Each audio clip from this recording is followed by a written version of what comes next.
السلام علیکم dear viewers, کیا آپ کو رفع حاجت میں مشکل ہوتی ہے؟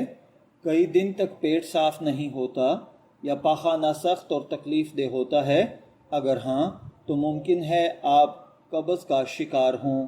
آج کی ویڈیو میں ہم بات کریں گے قبض کی اہم وجوہات، علامات اور آسان گھریلو احتیاطی تدابیر کے بارے میں۔ قبض ایک عام مسئلہ ہے، لیکن اگر یہ بار بار ہو تو روزمرہ زندگی کو کافی متاثر کرتا ہے۔ قبض کی سب سے عام وجہ غذا میں فائبر کی کمی ہے۔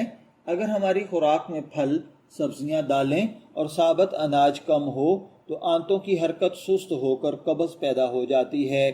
دوسری اہم وجہ پانی کم پینا ہے۔ جسم میں پانی کی کمی کی صورت میں پاخانہ خشک اور سخت ہو سکتا ہے۔ اسی طرح جسمانی سرگرمیوں کی کمی، مسلسل بیٹھے رہنا، رفع حاجت کو بار بار روکنا، سفر یا روزمرہ معمول میں تبدیلی بھی قبض کا سبب بنتی ہے۔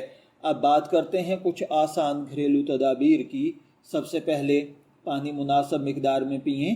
دن بھر وقفے وقفے سے پانی پینا جسم کو ہائیڈریٹ رکھنے میں مدد دیتا ہے۔ دوسرا اہم طریقہ ہے فائبر والی غذائیں استعمال کرنا۔ سیب، ناشپاتی، امرود، کیلا، سبزیاں، دالیں، چنے، ثابت اناج فائبر کے اچھے ذرائع ہیں۔ فائبر کی مقدار آہستہ آہستہ بڑھائیں، ساتھ پانی بھی مناسب مقدار میں پئیں۔ یاد رکھیں قبض کے لیے بغیر مشورے کے مسلسل جلاب استعمال کرنا مناسب نہیں۔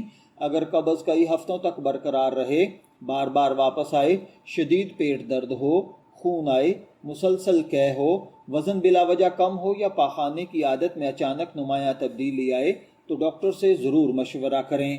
آخر میں ایک اہم بات، صحت مند خوراک، مناسب پانی، روزانہ حرکت اور رفع حاجت کی بروقت عادت قبض سے بچاؤ میں اہم کردار ادا کر سکتی ہے۔ اگر ویڈیو مفید لگی ہو تو اسے لائک کریں، اپنے دوستوں اور خاندان کے ساتھ شیئر کریں۔ ایسی مزید مفید معلومات کے لیے چینل کو سبسکرائب کرنا مت بھولیں۔ اجازت دیجیے، پھر ملاقات ہوگی کسی نئے ٹاپک کے ساتھ۔ تب تک کے لیے اللہ حافظ۔